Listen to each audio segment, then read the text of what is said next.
Hey everyone, welcome to Locked On Lakers for Friday. Brian Kamenetsky, Andy Kamenetsky. The Lakers get thumped in Oklahoma City. Is it okay to respond to this one with a shrug emoji? That's next. You are Locked On Lakers. Let me do that again.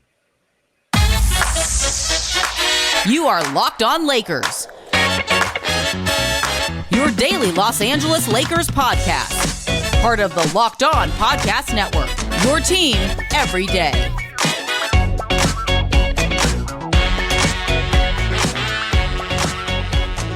Thanks to everybody for making Locked On Lakers first listen of every day, Monday through Friday, no matter how or where you get your podcast. This one's always free, Andy. It is never going to be behind a paywall.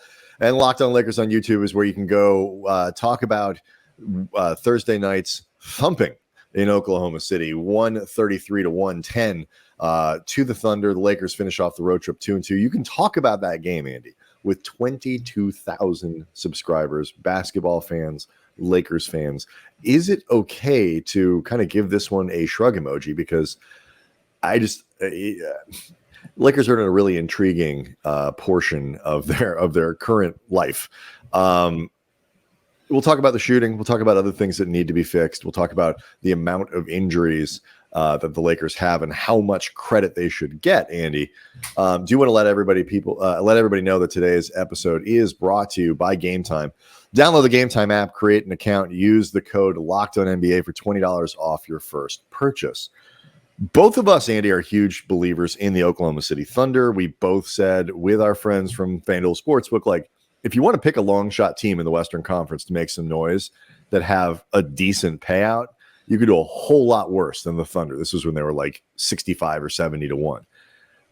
Which, by the way, you don't even necessarily think of them as like long shots. They don't have much of a chance. We're just talking the betting odds. The betting odds had them as long shots. Right. And like, that's not correct. That is not an accurate assessment of this team. I assume, Andy, that your appreciation and belief of the talent on the Thunder did not change on Thursday.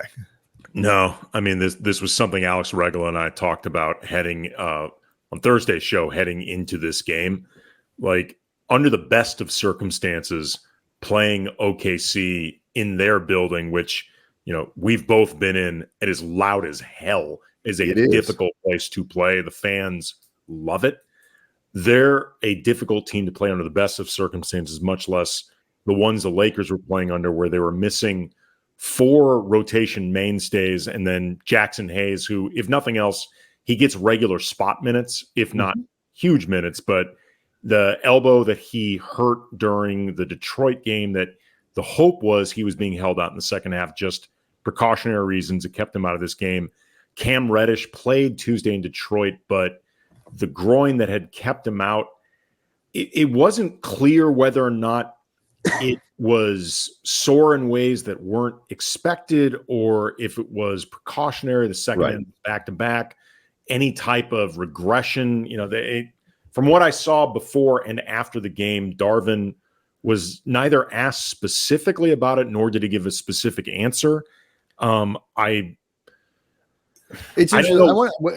back into one of the breaks, I'm curious as to your decision on the thinking behind that. Where, if you knew he could play one game, which one would you have picked? But I want to talk about. To be clear, we don't know. We don't know. I'm just saying, if you could choose, sure. Anthony Davis is always going to be a massive focus of these games, especially when the Lakers are going into, these tough situations. You need leadership from your best players. You need your best players to step up and do all that stuff. The Lakers as a team ran out of gas. They didn't look great. They, were not, but do not look in the direction of Anthony Davis to figure out why the Lakers lost this one. 31 points, 14 rebounds, 2 assists, 2 steals. Got to the line 10 times, made 9 of them, 11 of 18 from the floor. And more importantly, Andy, I think he was doing his damnedest to try to make himself as consequential in this game as he could. It was just hard to allow that to happen. Well, you saw that reading of the game.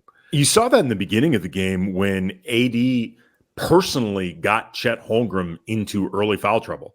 Chet picked up 2 fouls in maybe 6 minutes at the most in the first quarter. He sat for a lot of the first half. It was a very quiet first half. for Holmgren. He played much better in the second half, and he ended the night with, I believe, 18 points, 5 rebounds, I think a couple assists. Yeah, Holmgren had 18, 5, 1, and 2. 8 of 15 from the floor, despite 1 of 6 from 3. Right. So he, in the second half, he ended up starting to make his presence known. He and AD had some fun back and forths. But like you said, it really felt from the beginning and really throughout this game that AD, if nothing else, if you are looking for positives from this game, it's not even just that AD played well, because he did play very well. I would argue he's the only Laker that I thought played definitively well in this game. I think that's fair. Some guys were better than others. Some guys weren't terrible. D'Angelo Russell, very good first half, absent second half. Austin Reeves, terrible first half, good second half. I thought LeBron got better as the game went along and then ran out of gas. And the rest of the supporting cast was pretty much MIA. Right. But this wasn't just a game where AD played well. It was a game where it felt like AD was saying, hop on my back, everybody. Yes. I will do my best to get everybody through this. I got this. As it turned out, Shai Gilgeous-Alexander also told the same thing to his team, and boy, oh boy, did he got it. 33 points. He got to the line 10 times, made all 10, just driving relentlessly. He had 7 assists, 0 turnovers, which is amazing when you consider how much the ball is in Shai's hand in this game. He's my favorite young player in the game. I've said this before on multiple occasions. Damn, that dude is a problem. He's unbelievable. He's so good. He's problem. And a bunch of different guys took tries at it. Reeves was on him a little bit, and Christie tried it, and Prince had some possessions. That's how it's going to be. He hit jumpers over LeBron and AD. It does when you're that. It's a little like covering Kyrie. There's the only thing Shai doesn't have that Kyrie does is that really definitive 3-point shot. Right. But I mean, and here's the thing: Chet is a really good player. They've got Williams had a nice Jalen game. Williams, a really nice player, nice game, and a really interesting bench. And I go through this because I think it's important both contextually to understand what the Lakers were up against tonight, but also just looking at what this means in the Western Conference. They have so much shooting, and when you have guys who can get into the lane as easily as Holmgren can, and certainly as Shai can, it's a problem. And they have shooting all over the place. And what I think was significant about the Lakers, why I asked the question, are you allowed to put this kind of with a shrug emoji? It's not just that the Lakers were missing players, because they were missing players that were badly needed against this team. You needed Rui Hachimura and Cam Reddish and those guys. They might have lost this game anyway. Sure could have used Jared Vanderbilt in this game. You could use Jared Vanderbilt. You think one more guy at the point of attack with to throw at Shai in Gabe Vincent could make a difference. Now you can't lean on that forever, Andy. But I'm interested in what you think about the balance between results versus context. So let's get into that question next. Locked On Lakers is brought to you by FanDuel, and you can celebrate this NFL season with incredible offers from FanDuel, America's #1 sportsbook. Right now, new customers get $150 in bonus bets with any winning $5 moneyline bet. So just $5 on any team you bet. They win it outright, forget the spread. That's $150 back in bonus bets. And you can use those bonus bets on spreads, player props, over-unders, futures, all sorts of fun stuff. The app is really easy to use, and all those options right there at your fingertips. And of course, you can bet on the NBA. The Lakers currently 21-1 to win the NBA championship, 5.5-1 to win the in-season tournament. LeBron and AD both 75-1 odds to win MVP for this season. Austin Reeves 3.8-1 for Sixth Man of the Year. So visit FanDuel.com/lockedon. Enjoy the NFL season. Enjoy sports with an offer you don't want to miss. FanDuel, an official partner of the NFL.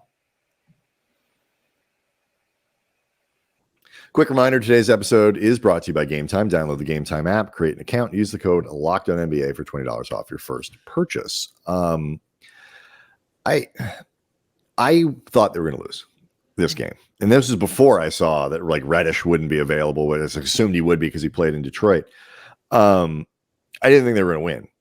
And I actually don't think they played necessarily that horribly, at least in the sense that there were a lot of things I liked. I liked AD's effort. I liked their initial activity and effort and energy early in the game. Like they didn't come out flat like they have in other ones. No, they finished the first quarter up 37-30, and at one point in the first quarter they were up double digits. Mm-hmm. Like they came out with, a heightened urgency and focus that you don't often see with this team, whether because they recognized, holy crap, we're down to 7 guys that our coach feels comfortable putting on the floor at all on the second end of a back-to-back against one of the best teams in fourth the game of a road trip, like 6 games in 9 nights. Like we have to be nails. And if we fall behind, we're not going to win. Like if we get ahead, we might not. But like the only way we're going to win is if we get out to a good start and that we make them chase us. Maybe they'll catch us, maybe they won't. And if Lakers, and we'll get to this, I think in the third segment, like the shooting, I understand, like, it's cliche to talk about a make or miss league. It's all this. They need to make more shots, and they need to make more timely shots. And that's not just a question of what the final percentage from 3 looks like tonight. It was 33%, which is not catastrophic. It's not good, but it's not catastrophic. But as a team, it's open threes, it's key threes, timely threes. They're just not making enough shots. But what I will say, to put this in perspective really quick, yeah. They both teams shot 33% from behind the arc, but it just felt like every time OKC needed to either respond or try to put out a dagger shot, like try to just deflate whatever confidence the Lakers had growing, any momentum that they felt, it always felt like OKC had that three-pointer ready to go. Like it felt like Isaiah Joe hit 11 threes in this game. He hit 2. It felt like Cason Wallace hit 11 threes in this game. He also 2. It just felt like the big shots were there for OKC. And it's also the volume of guys who are competent shooters on this team and like take shots with reasonable volume. Shea takes, 3.5 a game. He's actually shooting 36% this year, which for him is quite good. But, Joe is taking 6 in very limited minutes, and he's shooting 47%. Chet takes 4 a game, shooting 43%. Dort takes 4 a game, shooting 43%. This is, by the way, the best three-point shooting team in the NBA. J.A. Elian Williams takes 3 a game, 34%. Like, you look at this roster, and Kenrich Williams is over 50% in limited volume. Cason Wallace is shooting almost 60%. It's taking about 2 a game. Like it's a very relentless thing. But what I actually liked about this was the Lakers took advantage as much as they could early of Oklahoma City missing shots, of Chet getting in foul trouble, and not so much leveraging AD exclusively, but just trying to keep pressure on, moving. We talked about moving quickly for Wednesday's show. Like get up the floor, try to press an advantage. Don't let a defense get. I felt for the first quarter of that game, they did a pretty good job of that. And it was when Oklahoma City started to hit shots that the Lakers couldn't maintain that level. OKC only had 13 second chance points, which is below the Lakers average for the season. That's like the Lakers locking it down with second chance points. But it felt like every second chance point that OKC got was a killer. Like that one at the end of the quarter where Joe hit one of his 2 threes. And maybe some of that is just the way OKC, because they are so young and so athletic, can just, and they're led by a guy in Shea that is an absolutely relentless driver. I believe he's led the league in drives for like 3 years running, something like that. I mean, he does it all game. Correct. And they're a team that feels like they never let up. I think because frankly, they don't. Mm-hmm. But that's the type of thing that almost plays like a trick on you. And then, speaking of playing tricks on you, when OKC started running zone defense, the Lakers just struggled to beat it in any way, whether you're talking about guys who could penetrate it, busting it with a zone. Busting it with your own outside shot, penetration, or like whatever it might be. Getting the ball inside to AD. Like, other than LeBron or D'Lo, it doesn't feel like anybody can really make those type of passes on a regular basis. Like, they lack a lot of strong downhill drivers behind, other than LeBron. It's the stuff. And I was going to talk about this a little bit in the third segment. We can start talking about it now because I was listening. I was sort of watching the game and also able to listen to John Ireland. So I was watching the TV broadcast and also listening to the radio broadcast. And John and Michael Thompson were just begging the Lakers to look for Anthony Davis. And I'm watching, and there's no question. There were, especially when Holmgren was both out of the game and then when he came back in because he's in foul trouble, press him, make him work. And the Lakers, I don't think they were actually ignoring Anthony Davis. No. They were trying to make the right plays. And what we learned was, if they can't put the ball on the floor to get inside of a defense, they have to be able to figure out shots, because where they struggled against that zone, they try. They swing it this way, swing it that way, go all the way around the floor.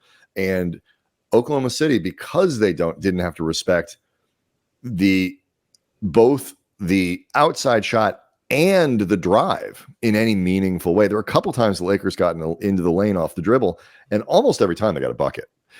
But those guys are so young and so athletic, and so we're so amped up tonight that they wasted 18 seconds of possessions looking for a passing angle to get the ball into Anthony Davis. Like, can we move faster than the Oklahoma City defense?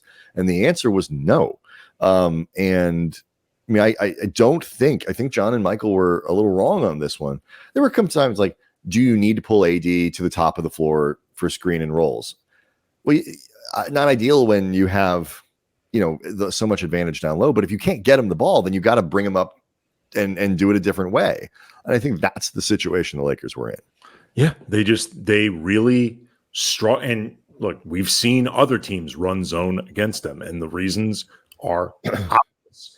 Like, they don't make, they don't take a lot of outside shots, much less make them. And it's clearly not something that is part of their game, which, this is something I talked about with Alex, makes the 5-out system they're running a little weird, just because you are spreading out the floor, you're not doing it entirely for 3-point shooting, but you are doing it some. Well, it's with the idea, right? With the idea that the 3-point shooting is going to open up other options. And I would say when you're running a 4-out, it's the same. You still need that shooting to open up space, but you do. Right, but it especially becomes even more magnified when you're running 5-out. Also, too, the lack of drivers makes big one. Some of what you're doing with 5. Like games like tonight, and I think increasingly over the last couple weeks, when we've talked about this a lot, the Lakers have not gotten themselves in any real trouble during this period. They're not helping themselves as much as you'd like, but they're not getting in trouble either.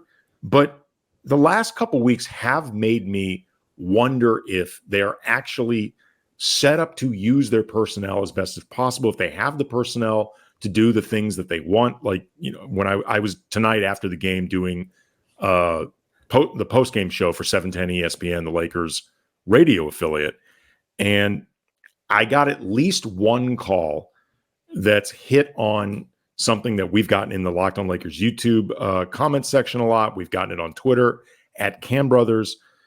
A lot of fans lamenting Dennis Schroeder not being on this team anymore. And, we don't need to relitigate.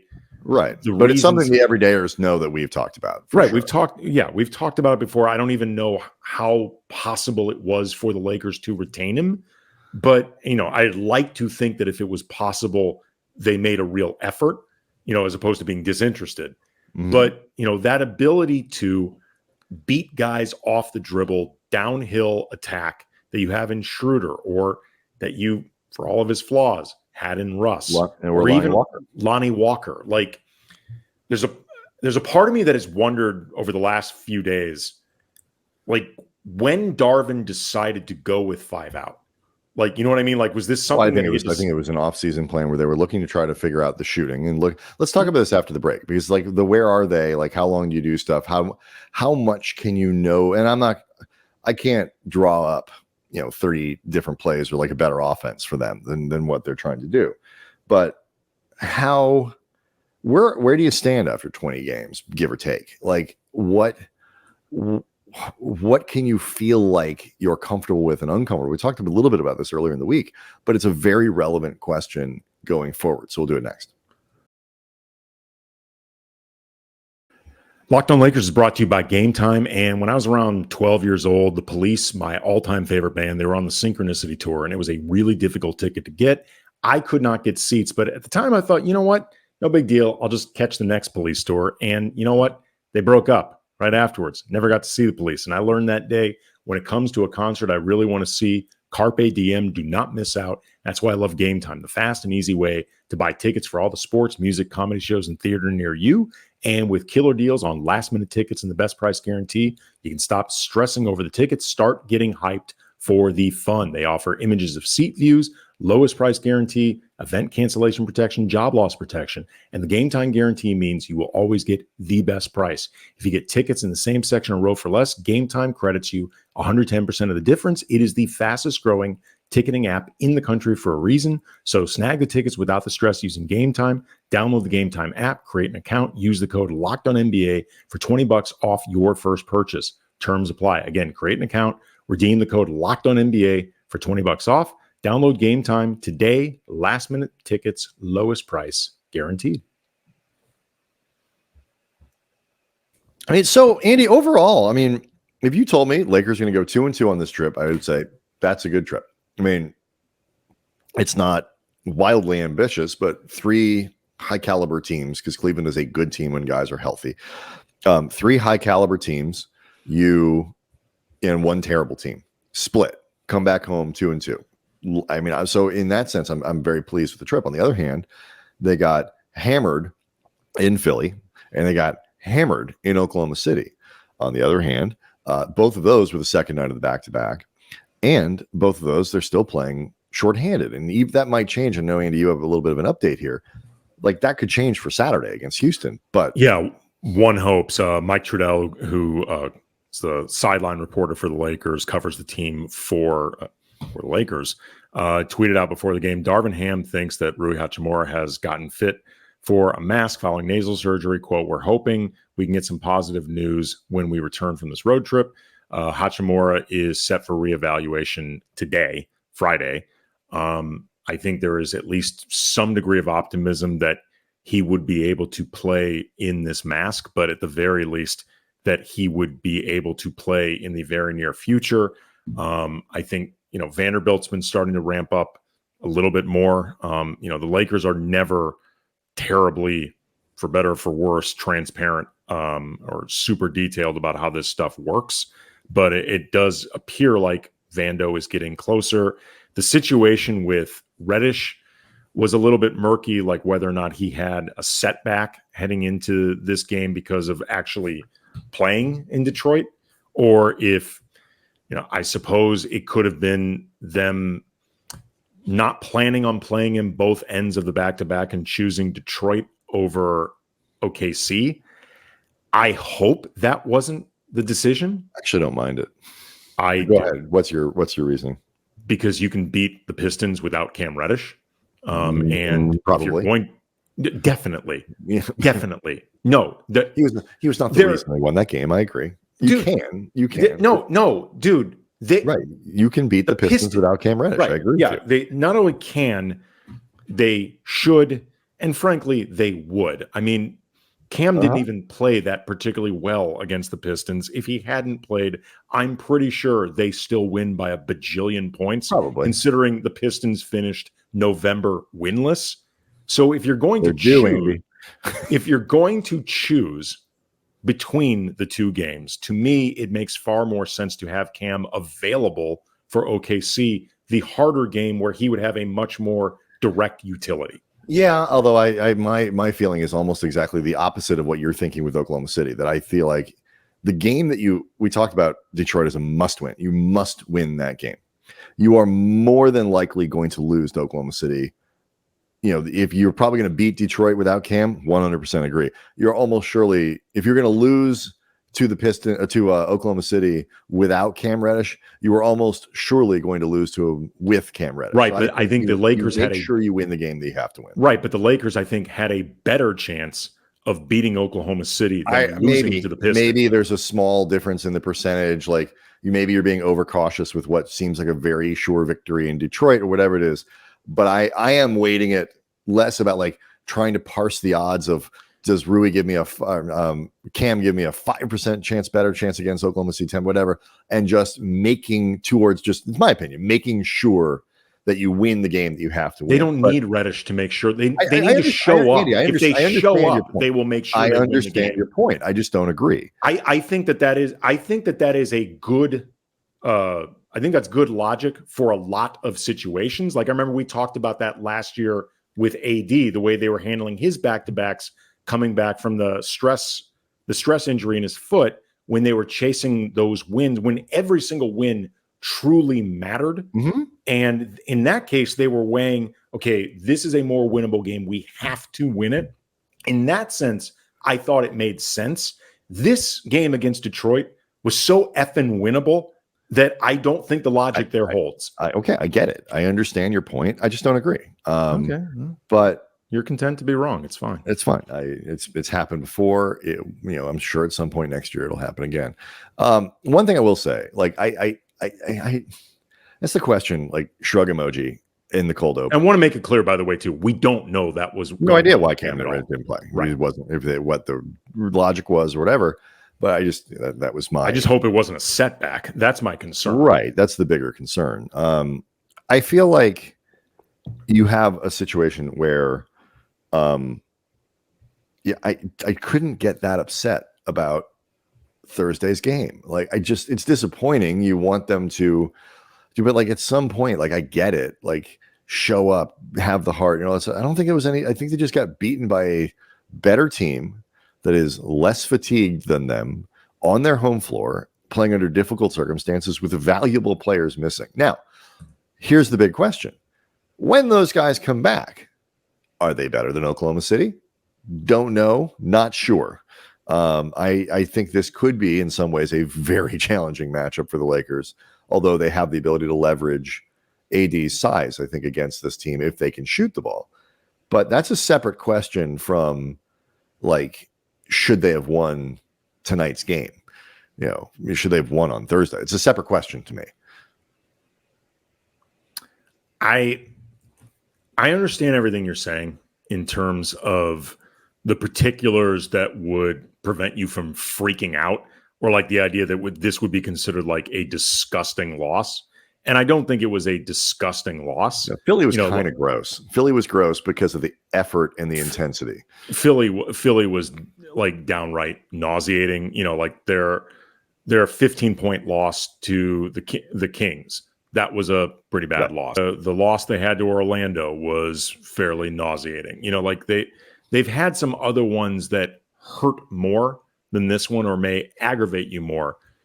The trend, though, that is, I don't want to say alarming, but will keep the concern meter high, is just the idea that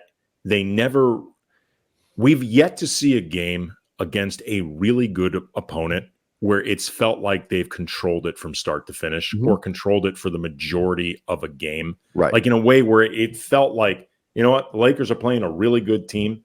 Other than maybe Cleveland. Cleveland is like, I think that was their best game of the season, where they were in the greatest degree of control. Even most of their wins have been comebacks. So right. I mean, that's Cleveland is one of the only games where you think about they are up against quality competition, in this particular case on the road, and it felt like they were in control of that game for most of the game, because they've had some ones that they won against quality opponents, but they've been squeakers, and they've been ones that felt like they could go either way. It's just that's something that feels concerning for a team that had championship aspirations. Now, does it mean that they can't get better? No, they got 62 games to get better, and they have not had their full complement of right. And that to me is like it's hard for me, and we can quit here, but like it's hard. that criticism that you have and that question is legitimate, but to some degree, I know listeners hate this, and I know people who are watching on YouTube hate this. To some degree, you really do need to see what happens and what it looks like when guys get back. There are concerns. What if guys don't get back? What if Gabe Vincent misses most of the season or half the season? Like, I don't know what's going on with that. What if Vanderbilt has like a relapse in the hip or in the heel? What happens if LeBron gets hurt? Like there's no guarantee that, when everybody is healthy, they'll be okay, because there's no guarantee that everybody's going to be healthy. And so that's a flaw of the team. But it's just really hard to balance, are they actually better than these? Like, should they be more competitive? Should they have been able to beat Oklahoma City with who they had available in Thursday's game? I don't think so. They should be competitive. But I was going to say, you'd hope that they wouldn't necessarily. There's a difference between not being able to beat that team and losing by 23. Right. Like I think they were competitive for a little while, and then they weren't. Should they be competitive enough to beat some of these, teams that they've lost to, Sacramento, without some of these guys? Like, sort of. I mean, these are really, really good teams. And the thing, and we'll talk about this, I think, for Monday, because the thing that separated the Lakers in the preseason versus what we're seeing now is shooting. And Taurean Prince is turning around a little bit. Last few games, D'Angelo Russell's shot the ball extremely well last few games. Needs to take more threes, like way more.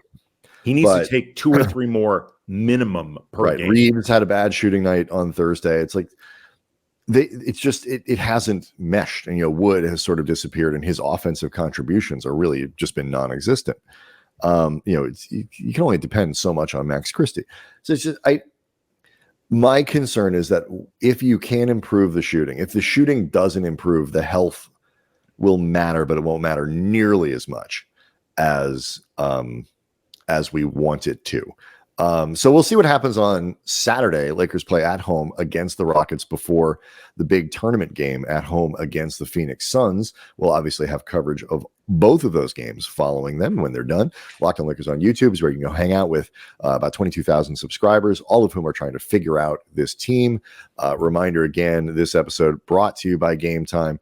Download the Game Time app, create an account, and use the code LOCKEDONNBA for $20 off your first purchase. And we will see everyone after Saturday's game.